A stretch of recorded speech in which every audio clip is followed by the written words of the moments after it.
Hello everyone, this is a session of Nl100 at PokerStars. It is a live session, uh, and I'm doing this so that I can again share with you uh, some tips at meaningful stakes, and I believe this compares to 5-10 US dollar, but it's a very fast game online because it's just a 6 max table, and the ranges that people are playing are very wide.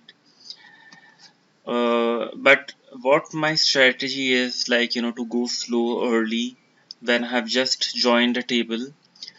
So I'm just, going to wait for the best hand and initially just, try to steal the blinds and not get into, such situations like with king queen of suit. I don't want to get in and, have very poor odds for my money. If no one, makes a pre-flop bet, I will take a stab to steal the blinds. And in such a fast-paced game, that's what matters a lot. And okay, it's a strong, three bet, and we must make a fold because he has position. And if even if we are ahead, or we do make the call, he's going to c bet over 50% of the time, and then we would just be playing fit or fold poker, and we don't want to do that. So we have to fold and not put ourselves in a dangerous situation. So, like, in this situation, like, we can try to steal it. Okay, so we are successful.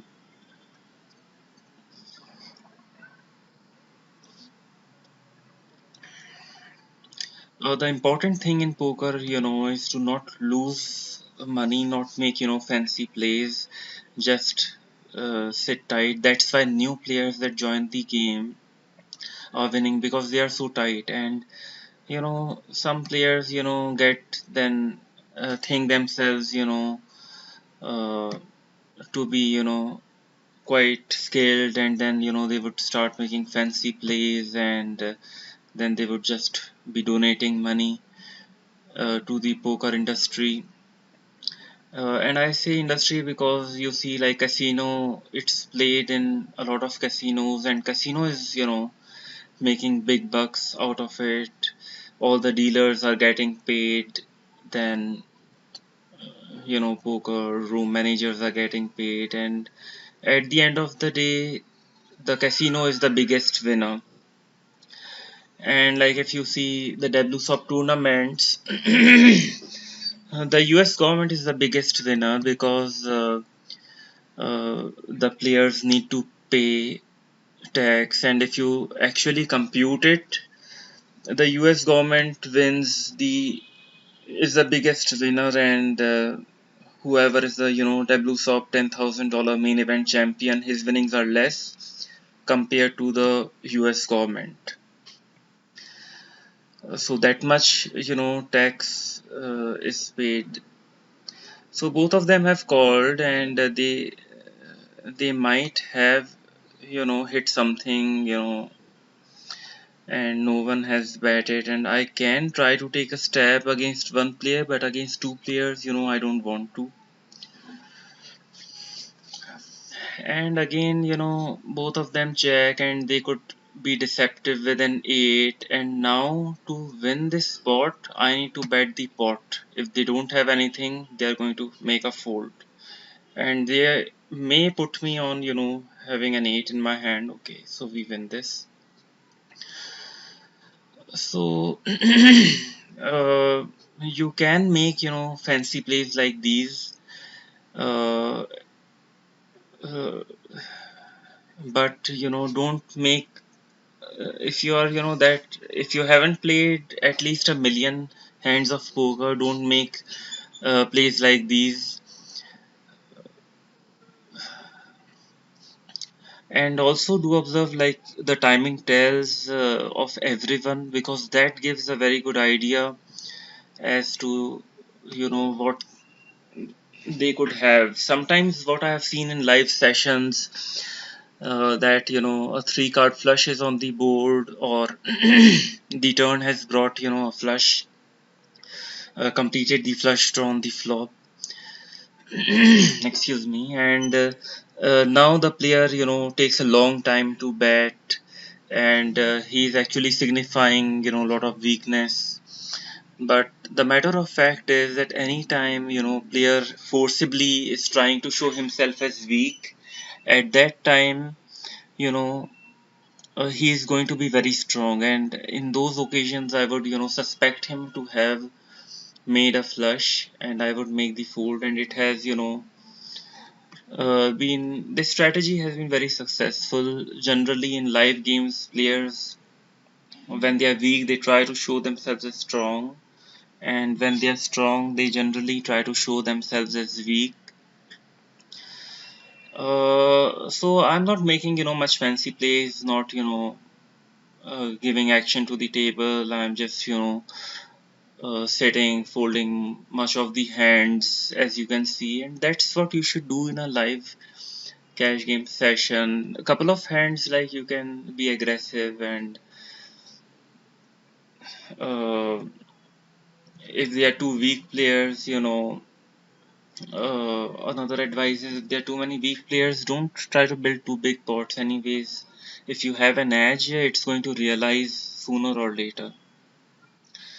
And I'm also not right now going into too much fancy plays, like re-raising from the blinds, to steal the button raise, but that players do. Many players, like, who are multi-tabling, and they have figured out that it's the right way to do. A hand like ace 10 of suit, you folding also is the best play, and you can bet also here, and I'm going to give it a lot of time here. Okay, I did have some time bank, but I think because we didn't bet, it folded us, and the time bank didn't start. Okay, so all these kind of hands, like, they are easy for, we don't want to get in marginal situations. So see this hand, like, he's active player, and don't chase flush draws with, you know chasing flush draws is, with just less than 100 big blinds, is a very bad strategy. If you have something like 300 big blinds, 400 big blinds, your opponent also has that many big blinds, then you don't mind losing, about 10, 20 big blinds. But with such stack, I cannot take such risks. Otherwise, slowly this stack will, keep on depleting. And when I'm down, about half of the stack, then the feeling to make it back will happen, and I don't want to put myself into such situation. So not much is happening here, and yeah, so he has a deep enough stack, and like, we could attempt to make a big play here, but I would just fold it. I have had no profits in this session, and when you have no profit, your stack hasn't double tripled, then don't put yourself in marginal situations. Don't play weak hands, and I'm always allowing the other person. I'm always trying to see the flop when I have pocket pair, and I can also find out, like, who has, say, if he has something. Okay, so he has made a strong bet, and there are already, three players in the hand. I'm have enough, odds to set mine, so I will.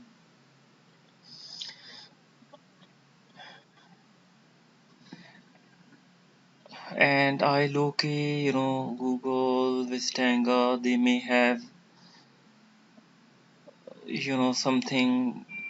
Now he may have a his range. It looks like 10x kind of hand, and never any flush draw.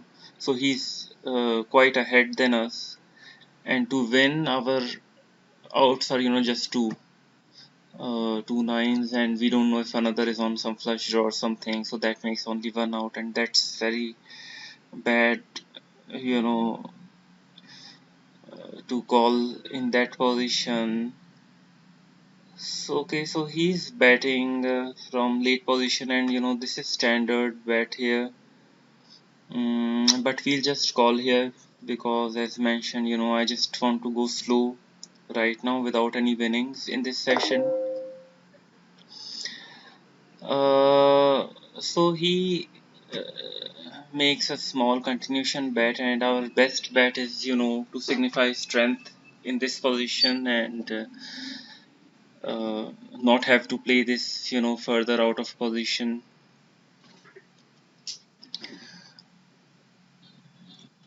Okay, so far so good. 7-3, it's a mandatory fold. So you have to keep looking at other players in a live cash game, how they are playing, what tendencies they are having. Are they to lose? Just look like how tight these guys are. And I can bet pre-flop from this drawing hand also. I can inflate the pot here and hope to get just heads up. Okay, so now we can't continue. We have to make the fold here. His range was premium, like top 5% range.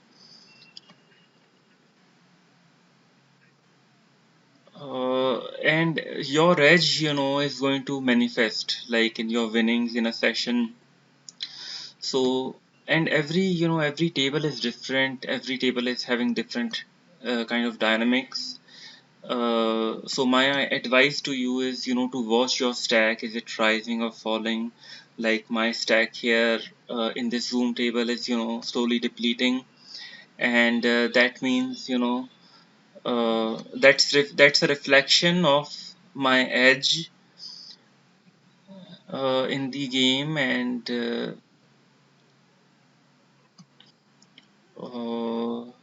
that's a good warning sign to you that you should quit the session, and otherwise again it will just keep on depleting.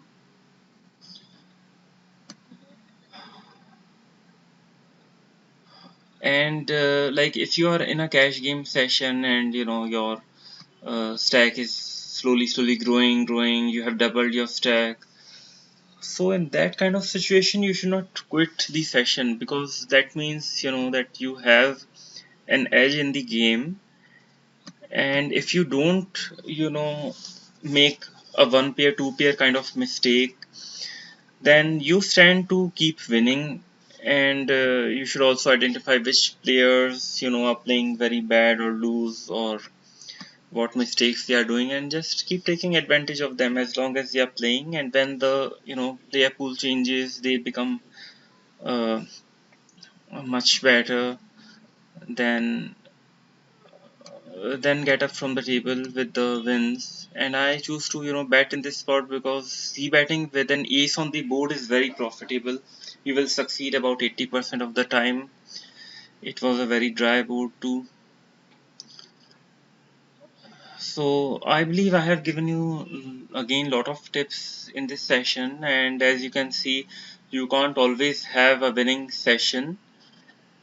So anytime like this kind of happens, don't go overboard, don't force wins, and be happy to fold in a live cash game and get up with some loss.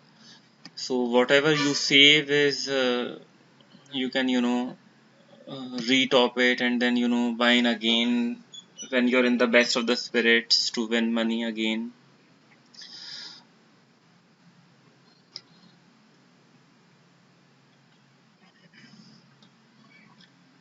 Okay, so he's quite loose. Okay, so we will just make a call here, uh,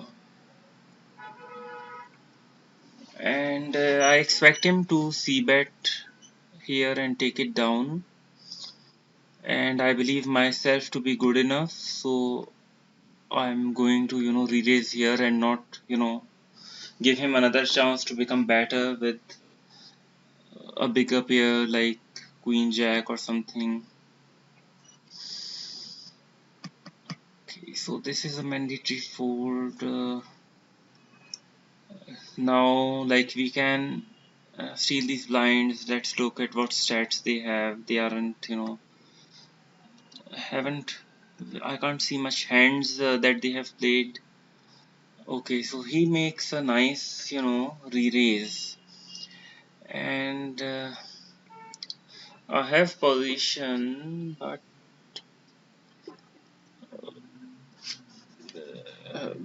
what I'm getting, I need to call $5.50 to win to see a pot of 1050, and I don't know if he has something like king queen and he is having a dominated hand, so I'll just fold it. So like I mentioned, like these online players have realized that for profits you can you know 3 bet from the blinds to steal a button raise, and they may be looking at my stack, my stats, as to whether I'm always folding to I'm always folding on a 3 bet. So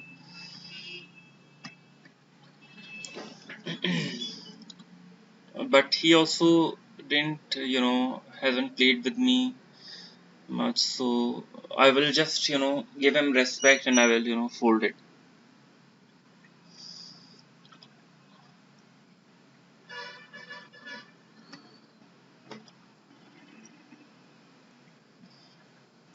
Okay guys, so I think that's enough for now, and I hope you are liking this training video, and if you have any questions you can always get back to me, and I'm here to help you become better players.